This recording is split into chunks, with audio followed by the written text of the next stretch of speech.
When I first started the Aspire to Lead podcast, my goal was to help as many new leaders as possible. What I didn't realize was that in almost 5 years, the podcast now has listeners in 125 different countries. But this couldn't happen without you. So thank you so much for sharing the podcast with your friends, posting an episode on social media, or emailing it to a colleague. I really appreciate everyone's support throughout the years. I also want to thank my sponsors. Obviously, creating a podcast is not free, and I feel so very fortunate to work with two amazing companies. This episode is sponsored by Toddle. Toddle is an all-in-one teaching and learning platform used by over 40,000 educators around the world. If you want to learn more, head over to toddleapp.com, and you can explore the many features offered in this wonderful platform, hear from other educators on how it has transformed their campus, and dig into the many case studies on how they streamlined all of their teaching and learning needs with the Toddle application. Today's guest is Manny Curiel, aka Super Manny. He is the Global Community Manager at Edpuzzle. Prior to Edpuzzle, Manny was a bilingual teacher where he used his own experiences of overcoming a language barrier to construct emotional attachments in the classroom to the reading content. So excited to have this conversation with him as he shares some of the engagement techniques that he implemented in his classroom, several of the projects that he is constructing, and of course, Edpuzzle and all the many things that they do to help educators around the world. Welcome back, everyone, to Aspire to Lead, where we will be discussing the visions, inspirations, and experiences from top educational leaders. My name is Joshua Stamper, and you can connect with me on Twitter or on Instagram at Joshua_Stamper. Manny, thank you so much for being on the Aspire to Lead podcast. Yeah, thank you for having me. This is super exciting. Manny, it was great. I actually got to see you at FETC, but we did not meet at that event. I saw you afterwards. We had this wonderful social gathering that you actually configured for everybody to come, and I met so many wonderful people, but me and you actually had a conversation at TCEA, and man, your story was wonderful. I was like, you have to come on to the podcast. And you just have this energy. You work for a fantastic company, Edpuzzle, and I'm so excited for you to share not only about your journey, but then also all that you offer all across this country. So I got to learn a little bit about your story, but I would love for my listeners to do the same. So will you just share a little bit about your educational and leadership journey? Yes. So I came to this country not knowing any English. It was very frustrating just to sit and try to understand what my college professor was trying to convey. Down the line, I decided to become a teacher, and I remember how I felt as a student, but I didn't know any other way to teach. So I did what everybody else will do, which was whole group.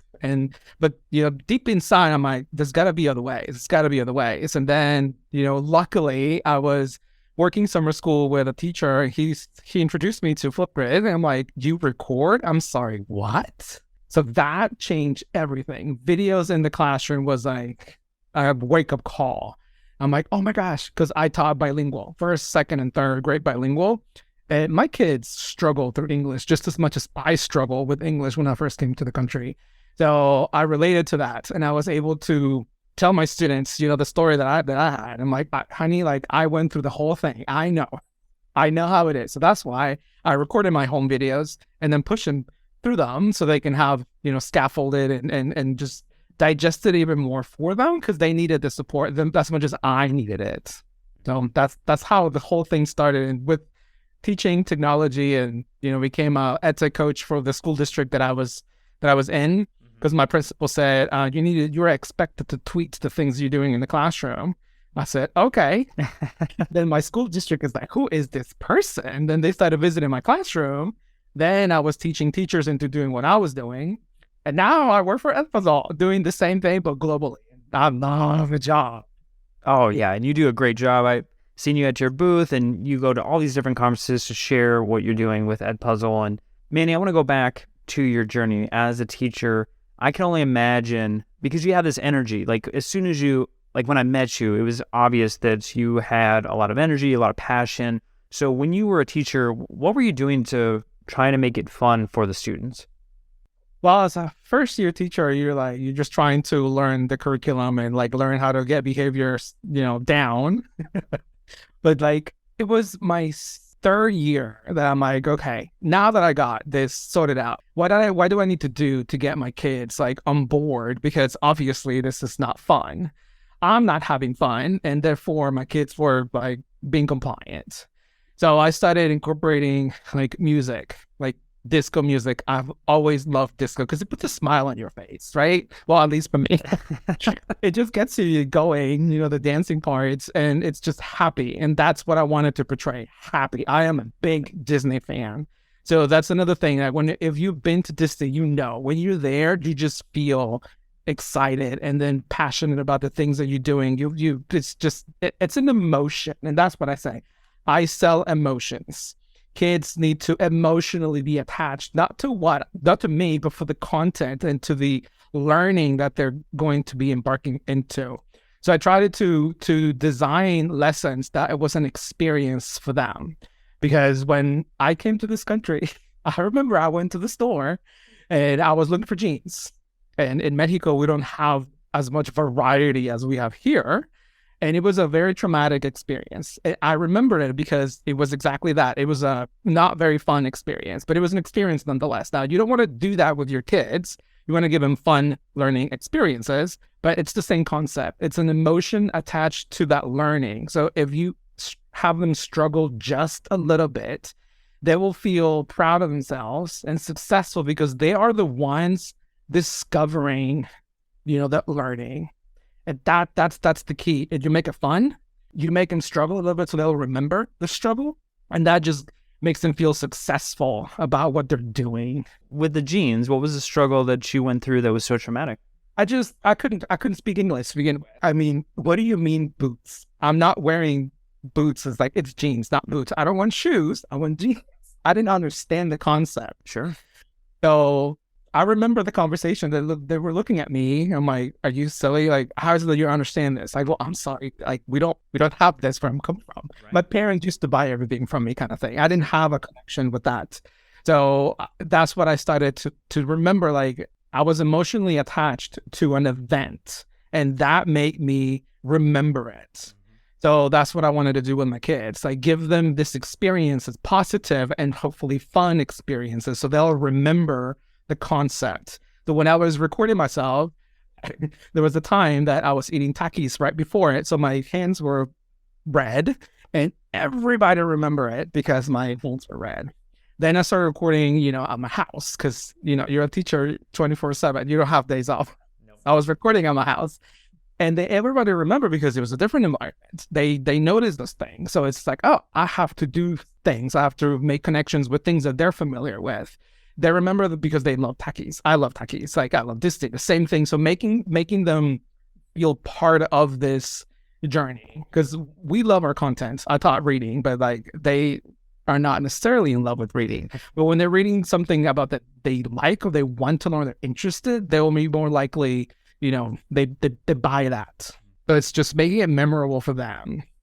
So then you've talked a little bit about video learning, not only recording yourself, but, incorporating other things. So why did you feel like that was so powerful, and how did your students react to videos being inserted into the lesson plans? Well, when I came to this country again, I was struggling with all the words that I didn't understand my teacher was saying, and he was speaking so fast. I'm like, oh my gosh, I want to pause, process, and then go back, rewatch it to see, kind of like when you watch a movie, like the second, third time, you're like, oh yeah, I missed this. It's the same thing. When you listen to the same section a couple of times, you're able to capture more because the information is not new anymore. So it's unfair in a way that you expect a 6-year-old, a 7-year-old to be 100% with focus in what I'm saying, especially if I'm doing a lesson that it's supposed to be 5 minutes and I turn it into a 15-minute lesson. They're not paying attention. They're thinking about lunch or how their best friend just said, I don't want to be your friend anymore, and their world ended. It's like you're dealing with, global matters when they're 6. So it's having the opportunity for students to go back and to watch it prior to my lesson. That was very, very important, because if they need to go restroom, if they're not present, if they're physically or emotionally not ready to learn, they should be able to watch it before or after at their convenience. Because, sometimes we are not even emotionally ready because we're thinking, OMG, I don't know, I haven't paid the rent, or my car is this and that. Just as a teacher, you have your own emotional issues as well. And like, you're not really there. Why not record a video, right? So I learned through video, I can do all these things. Then if you use Edpuzzle, hey, that's my word for it, you can get analytics based on that. So it was not just recording my videos. Based on the analytics that Edpuzzle will give you, I was able to sift my students and to place them into small groups. And then I will do my direct instruction based on the kids that I had in front of me. I will pull my high achievers first, the guys that like, they got it. Because it was like a 2-minute check-in, just make sure that they understood, and then give them something else to do, like an extension or like something else more complex for them because they already got it. Then you'll meet with your bubble kids. You need more time with that group. But with your Hot Mess Express, they're like not have a clue what's happening. That's what you need, the 15 minutes that you normally will spend lecturing. They need that. Your high achievers, they don't need that. They're going to be bored, and that's not fair for them. You're doing a disservice because you need to push them more. It's not fair that they got it. You're holding them back. I'm like, no. So I love that. Like through the video that I was able to do, you get analytics, and based on that lesson, on that standard that you're supposed to cover, it will tell you, yes, they got it, they didn't get it. It's important that you validate the effort that the student is putting in there, because you have kids that are struggling, but they really, really want to please you or themselves or the parents, or they just want to do better. And if you catch it, which data will catch, you pull them with that other group. You pull them with your high achievers, and they'll be like, OMG, you noticed. I said, yes, I did. And you also have those high achievers are like, they think they know everything. They don't have to put effort in anything. And they don't know everything. So you pull them with the kids that are struggling. You're like, what happened? I'm like, well, you decided not to pay attention. Then this is what happens. And they know that you are paying attention, that you care. And it's very easy with black and white. So videos and data. This podcast is a proud member of the Teach Better Podcast Network. Better today, better tomorrow, and the podcast to get you there. You can find out more at teachbetter.com/podcasts. Now let's get back to the episode. Manny, you talked through a little bit about Edpuzzle. For those who are listening that don't know the platform whatsoever, can you just kind of give a little bit of a synopsis of what that platform does for our educators? So Edpuzzle is a video platform that it lets you either upload a video, use a YouTube video, or even better, create your own videos, because we're what? Teachers, right? Teachers are teaching. It should be the teacher recording themselves teaching. They just want to see your face and your humor in there. So once you have your video, you can add interactivity with like asking open-ended questions, which that is where the rigor is. An open-ended question with scenario. The student can respond with audio. You can read the questions to them in an open-ended question. You can add audio notes. You can have multiple choice in where you can have like pictures, graphics, like a GIF. They have automatic feedback. There's a way that you select the correct or the wrong answer. You can say, oh, remember when we covered this? And you can send them somewhere else with a link. It's that. Right now, the kids, everything is automatic. You want something, you go to iTunes, you download it, it's there. You want something in groceries, you get them within an hour. Everything is automatic. So there's no more that you have to wait until the teacher has time to grade your tests. It's this immediate feedback that the kids will get. So based on what they're doing. So for me, for reading, it was OMG, teaching reading passages in where you have to literally flip back on the paper. Well, now everything's on the computer though, but it's the process of like, why is this answer correct? Like, what is the evidence? You have to walk them over and over and over again. And if you do that like face to face and it's very boring again, because you have kids at different levels, just like you have teachers in different levels. It's the same. You're able to cater to whoever is in front of you. It's oh my God, I love Edpuzzle. Everything is based on data. And I love how quick you're able to access that. That's such a wonderful point that you made. You also have available an Edpuzzle community. I know you manage that. So what is the community built for? We wanted to have a space for teachers to collaborate and just to get together globally. So we have a coach Facebook group in where, again, anybody who has taken the certification, is invited to join the coach community. I post questions. I'm like, that is what I manage. I'm there. I'm present. We post like, hey, this is coming. There's new features coming. I started to have meetings with them, and then just teachers asking questions. And I think that's the most important feature. Like, if I'm having this problem, how does other teachers solve this issue? Not necessarily with the console, but like, hey, my kids are doing this and this and this. How can I fix that? Or they share resources. Hey, I have this awesome lesson, and they just share it. Or they share slide decks. Then the trainer community, I just built that. It's my baby. And we're having, the community is going to be in Telegram. So I've learned that globally, not everybody uses Facebook, but the majority of the people use either WhatsApp or Telegram. So we wanted to do Telegram for the next level, which is after coaches trainer. And it's just another space in where teachers can know other teachers all over the world, is just to grow their circle. Because I'm all about that. Growing people's circles to be, your influence, to have inspiration from other teachers globally. That's, oh my gosh. And all the traveling that I make, and I go to classrooms, like, this is amazing. It's amazing. So influenced by others, it's great. Oh, yeah. I mean, we can't be on an island. We got to make sure that we make connections, like you said, and grow those circles. Yeah. And I know Edpuzzle is constantly trying to update and add new features to the platform. So is there anything new that you guys are rolling out beyond what you're doing with the community? So people were very, very, very excited. When I heard about this mid last year, we were working on multiple attempts. And that is a thing now. It just was rolled out. A lot of teachers say, well, I don't want to go back and reset the activity for grade. I want to be able for it to just happen automatically. So we were told that it was going to be a thing. What we didn't know is that you can you can take it one time or twice or 3 times, up to 5 times, or you can do unlimited. That was even new for me.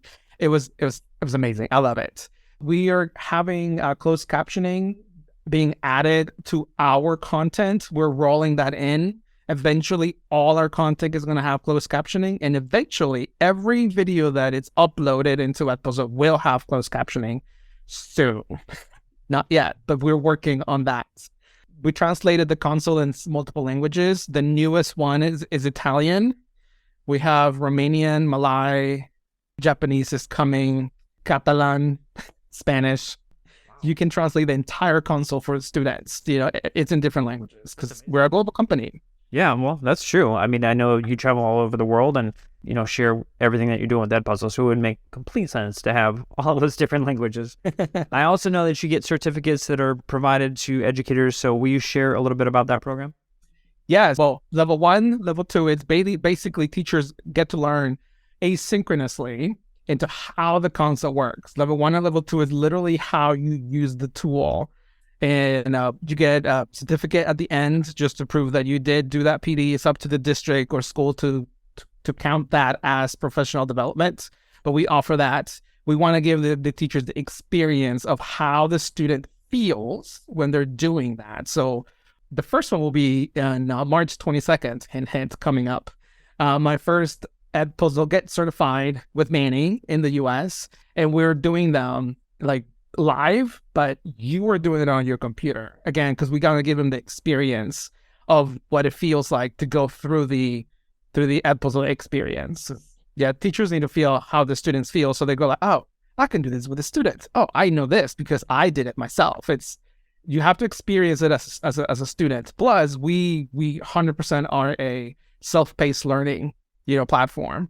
So instead of me presenting again, not whole group, I'm not doing all the learning because I'm doing all the talking.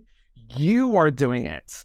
I already recorded myself. I'm chunking it into different modules in short videos, easy to digest. It's the best thing ever. And you can always go back and watch them again. But at the end of the certifications, either level 1, level 2, coach or trainer, you get a certificate of completion that you can turn in, and then it will be up to your school to give you the PD credit. But it's how we train the community to be like, this is best practices that we have. We have also certifications with Schoology, with Canvas, with Google Classroom, Teams. We got them. That's a wonderful one. I love that you're modeling what they need to be doing with the students also, as far as self-paced and making that differentiation. This episode is brought to you by Papa Rob's Coffee.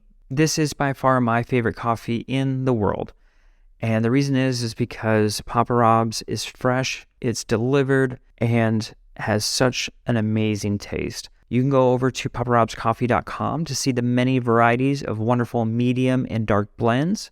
In fact, he's actually got a couple new blends that was just posted on the website. So definitely check those out. When you go through the checkout, make sure you use the code ASPIRE15 to get 15% off your order.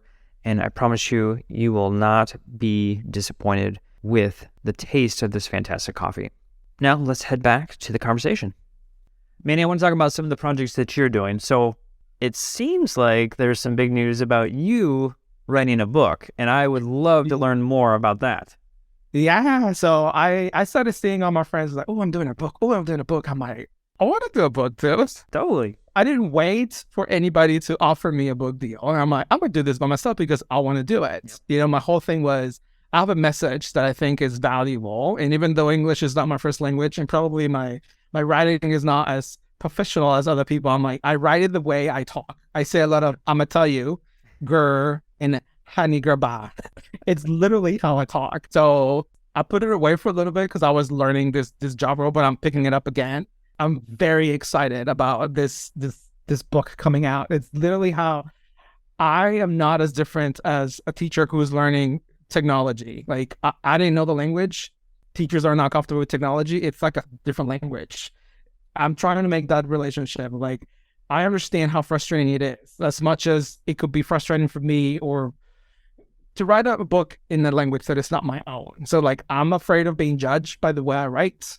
It's the same thing as teachers being judged by not being comfortable with technology. Yet I'm doing it because I think when I have to say it's important and I put myself up there very vulnerable in a way that I'm doing it. I'm not just giving you advice just because. I am putting myself in your shoes. And it's like, look, if I'm doing it, you can too. Loving a teacher is like, it might seem hard, but I say this a lot, like share your shine. Like the teachers, what they do is very, very valuable. And just because you think you don't know technology, that doesn't mean that you're a bad teacher. It's just like being a teacher is an amazing thing. If the students love you, you're a great teacher. But with technology, it makes your life easier and kids find it more appealing, but that does not make you a bad teacher. Manny, I know you're looking for Edpuzzle teachers to provide you with some examples of things that they're doing in the classroom. I'm assuming that there's probably lots of folks that are listening right now within my audience that use Edpuzzle. And so will you just share a little bit about what you're looking for and what will be used in regards to the teacher examples? Yes. So there's two ways that I'm collecting examples. So one is we're going to be doing an update on the coach certification. And I need specific examples into how does Edpuzzle work in a first grade classroom when you're teaching reading or writing, or like a fourth grade class with math, like language arts, writing, reading, social studies, arts, music, PE, all the things. If I have a teacher who has SPED kids in, I don't know, life skills in secondary, I don't know what that looks like. I don't know math. We're looking for experts to see, like, share the screen and tell me this is my one lesson that I think is RNG amazing, and then walk me through the process into how the lesson was created, the purpose of it, how the kids got it. Like you say, hey, you can tweak this and that. So you can give it an experience of the teacher that teaches the same thing as this person. Like, so I got it. Like, I understand how this could look in my classroom, because all the classrooms are different.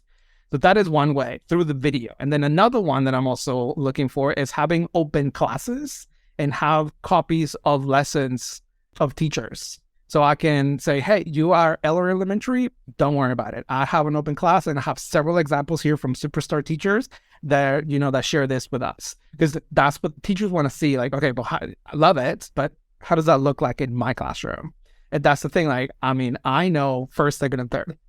I don't know higher, upper elementary or high school. That is not my thing. So we just want to give teachers examples of what would it look like in their classroom. So it's just social media, like find me, Manny Discotheque. Yeah, I was going to ask you how if they have those examples, just reach out to you via social media. Social media is the easiest way. I am and Instagram is more about, do you want to know the crazy things that I do? Like sometimes when I'm in conferences, That's Instagram, more videos, obviously, but I'm there. And my number one is Twitter. I hands down love Twitter. Yeah, Manny Disco thing. I'm always there. I'm very responsive. LinkedIn is very serious for me, so I now You just can't shine in LinkedIn like you can in some of the other platforms. yeah, I'm a very different person.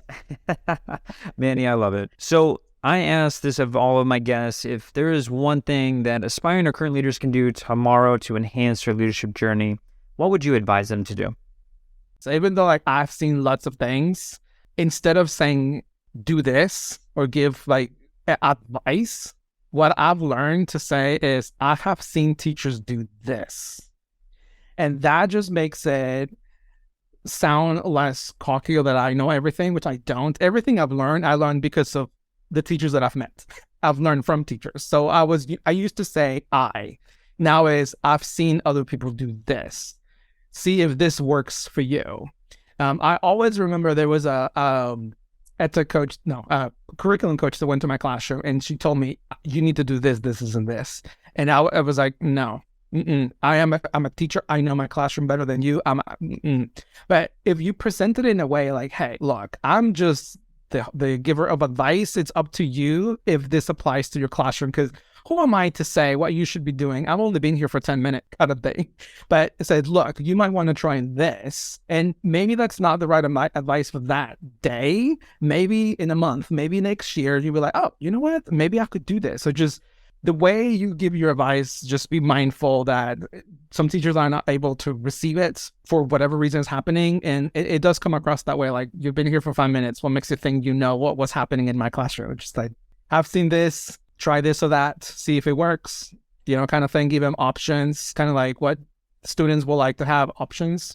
That was a valuable lesson that I've learned through the years. 100% agree. I've made those mistakes of, because the words that you use really matter, and you can put up walls really quick if you don't say the right thing in regards to advice. So, Manny, I love everything that you are talking through, your company, what you have to offer. So for those who are interested in connecting with you to learn more about all the things that we've discussed today, you did share a little bit about your Twitter and Instagram, but if you wouldn't mind sharing all the different ways they can connect with you.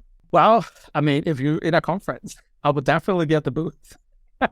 For sure. You're going to be at a conference here soon. Right. So social media is like hands down the best way. I get bombarded with emails. Don't want to get more emails.